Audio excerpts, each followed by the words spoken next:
நம் ஆண்டவர் இயேசு கிறிஸ்துவின் நாமத்தினால் மகிழ்ச்சியும் சமாதானமும் நம் அனைவரோடும் இருப்பதாக.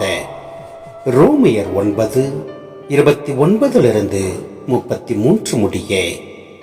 படைகளின் ஆண்டவர் நம்மில் சிலரை ஏனும் எஞ்சிருக்க செய்யாவிடில் சோதமை போல் நாம் ஆகியிருப்போம், கொமோராவுக்கு ஒப்பாகியிருப்போம் என்றும் எசாயா முன்னுரைத்துள்ளார். அப்படியானால் என்ன சொல்வோம்? பிற இனத்தார் கடவுளுக்கு ஏற்புடையவர்கள் ஆவதற்காக முயற்சி செய்யாத போதிலும் அவருக்கு ஏற்புடையவர்கள் ஆக்கப்பட்டார்கள். அப்படி ஆக்கப்பட்டது அவர்கள் கொண்டிருந்த நம்பிக்கையால் தான். ஆனால் கடவுளுக்கு ஏற்புடையவர்கள் ஆகுமாறு இஸ்ரேல் மக்கள் திருச்சட்டத்தை கடைபிடிக்க முயற்சி செய்த போதிலும் அவர்கள் வெற்றி பெறவில்லை. இதன் காரணம் என்ன? அவர்கள் நம்பிக்கையை அடிப்படையாக கொள்ளாமல் செயல்களின் அடிப்படையில் முயற்சி செய்தார்கள். எனவே தடைக்கல்லின் மேல் தடங்கி விழுந்தனர்.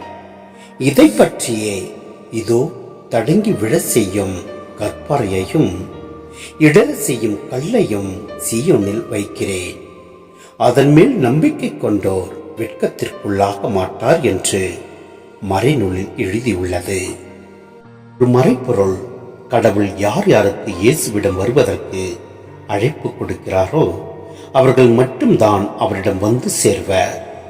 பவுலின் மனமாற்றம் கடவுள் அவருக்கு கொடுத்த ஓர் அழைப்பு. அதே போன்ற இறைவாக்கினர் பலரும் அழைக்கப்பட்டனர்.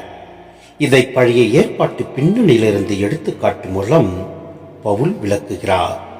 இஸ்ரேல் மக்களை அன்பு செய்து அவர்களுக்கு நல்ல நிலத்தையும், ஏசாவை அல்லது ஏதோமை சேர்ந்தவர்களுக்கு தரம் குறைந்த நிலத்தையும் கொடுப்பதனை அவர் சுட்டி காட்டுகிறார். இதனால் இஸ்ரேல் மக்களில் பலர் இயேசுவை மெசியாவாக கண்டுணர அருள் பெறவில்லை என்பதே பொருள்.